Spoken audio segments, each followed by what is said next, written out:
Assalamualaikum and selamat sejahtera. My name is HURUL. I'm from Kolej Vokasional Melaka Tengah, code MHA2002. Today I'm going to review a book entitled Annie of Green Gables, which consists of 284 pages.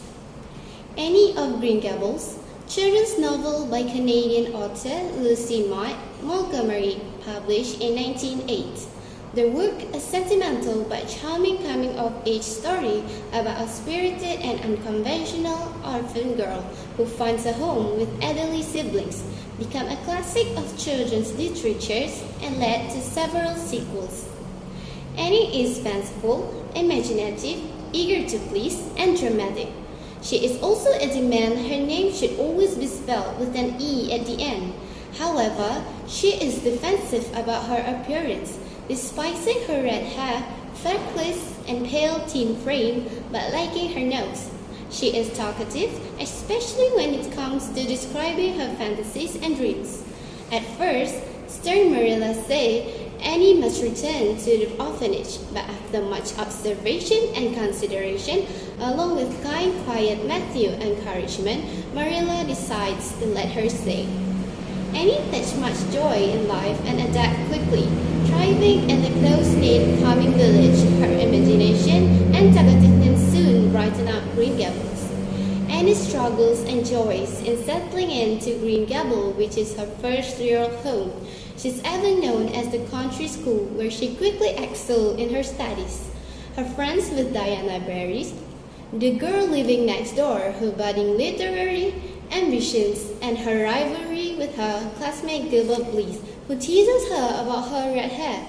For that, he earned her instant hatred, although he apologized several times as time passes. However, Annie realized she no longer hates Gilbert, but her pride and stubbornness keep her from speaking to him. The story also tells about Annie's adventures as Amalia, which include playtime with her friends Calm Diana, Placid Jane Andrews, and beautiful boy Crazy Ruby Gillis. She has run in with the unpleasant Pye sisters, Gertie and Josie, and frequent domestic scripts such as dyeing her hair green, which intending to dye it black, and accidentally getting Diana drunk by giving her what she thinks is raspberry cordial, but which turned out to be currant wine. At 16, Annie goes to Queen's Academy to earn a teaching license along with Gilbert, Ruby, Josie, and Jane, and several other students, excluding Diana, much to Annie's dismay.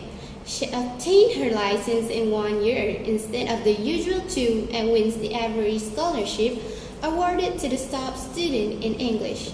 This scholarship would allow her to pursue a Bachelor of Arts degree at the fictional Redmond College on the mainland in Nova Scotia. At the end of the book, however, tragedy strikes when Matthew dies of a heart attack after learning that all of his and Marilla's money has been lost in a bank failure. Out of devotion to Marilla and Green Gables, Annie gave up the scholarship to stay at home and help Marilla, whose eyesight is failing. She plans to teach at the Coromody School, the nearest school available, and return to Green Gables on weekends. In an act of friendship, Gilbert Bliss gave up his teaching position at the Avonlea School to work at the White Sands School instead, knowing that Annie wants to stay close to Marilla after Matthew's death. After this kind act, Annie and Gilbert's friendship is cemented, and Annie looks forward to what life will bring next. The moral of the story is learning to love things that makes you unique don't always happen overnight. For example, who would Annie be without her red hair, freckles, and impressionable attitude? Learning to love yourself is the greatest lesson of all. And sometimes it takes you to realize that your self-identity is important and valuable. This is perhaps the hardest lesson we need to learn in life. But if you can embrace the things that make you different, you will find yourself becoming a whole lot happier. Next one, don't be afraid to stand up for yourself. Annie always stands up for what is right and defends herself. Thought well-meaning, Rachel Lynde got more than what she bargained for when she insulted Annie's red hair. Annie served up her own set of mean insults to teach Rachel how hurtful it is to be insulted, especially by someone you've just met. That's all from me. Thank you.